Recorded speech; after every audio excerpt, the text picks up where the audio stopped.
Imagine this: the man you've loved since childhood, the one who finally proposes to you, cheats. The same night you're about to tell him you're pregnant.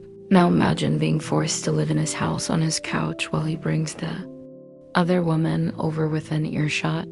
That was my reality. But my revenge and the karma that followed? Oh, it was brutal. If you've ever been betrayed by someone you thought you could trust, buckle up. This story is raw, messy, and painfully satisfying. Don't forget to hit like, subscribe, and let me know in the comments, what's the worst betrayal you've ever seen someone get away with?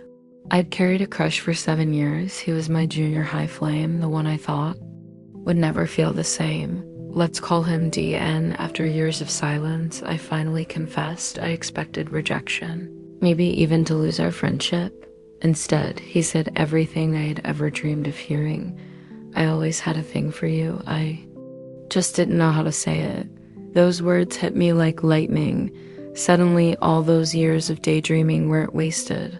They were real. Within months of flying back and forth to see him, DN proposed. And just like that, I started packing up my life to move back to Alaska. My friends cheered us on. You two are perfect together. They'd say for once I believed it, but perfect doesn't last, especially with someone like DN. Days before my final move, I started feeling sick. A test confirmed it. I was pregnant.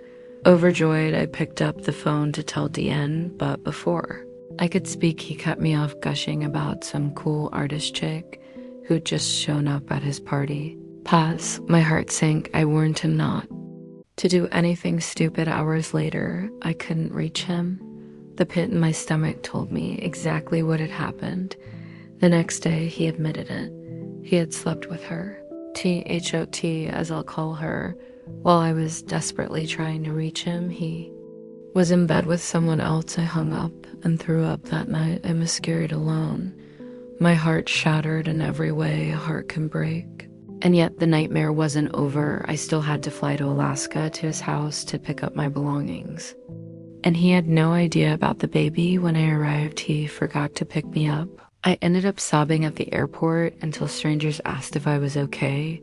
At his house, I was relegated to the couch. And while I cried silently, each night DN invited THO over and over. He introduced me as just a friend. Then he'd take her into his room within earshot, laughing, moaning, while I lay on the couch, clutching my chest in silence. Pause, tense music.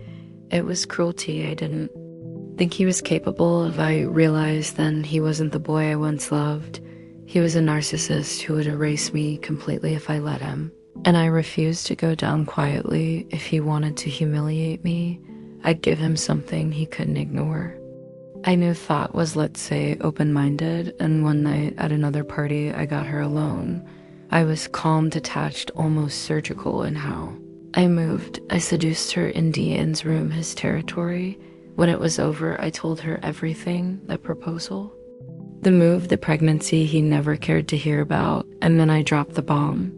If he could betray me after 7 years, imagine what he'll do to you. Her face turned pale in that seed of doubt. It took root immediately. DN walked in clueless, assuming nothing was wrong. The party carried on, but the damage was already done. The next day, he confronted me, sputtering, "What did you do with her?" I looked him dead in the eye and said the most emasculating thing I could. Think of, she was an easy piece of ass. I just did the same thing you did.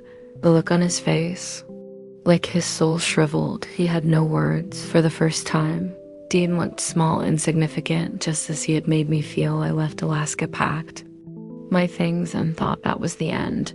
But karma was only just beginning. 2 weeks after I left, Thought cheated on him with his best friend, then moved in with the guy on Christmas Eve. He was fired by his boss, a mutual friend who found out what he'd done to me. His truck broke down in front of an electrical station and got impounded. No job, no money, no truck. His family, they disowned him, and finally his own friends got him drunk, beat him, and threw him out of his own house into the snow alone with nothing. He had to leave Alaska entirely. He lost it all 5 years later. I was married and pregnant again, this time in a real loving relationship. Dian tracked me down desperate to catch up.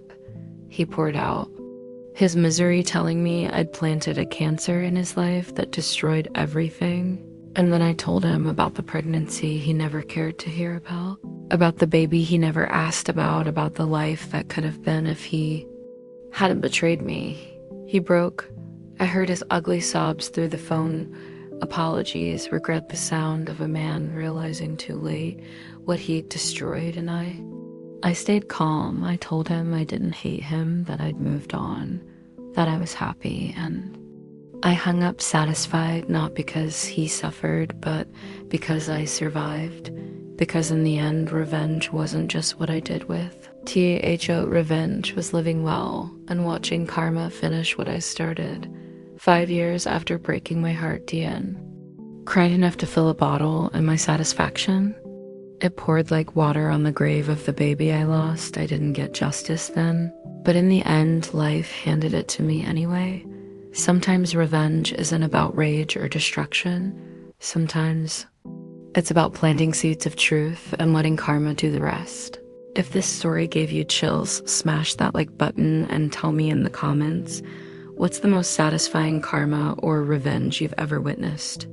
Don't forget to subscribe for more Reddit revenge stories that prove sometimes life has a way of evening the score.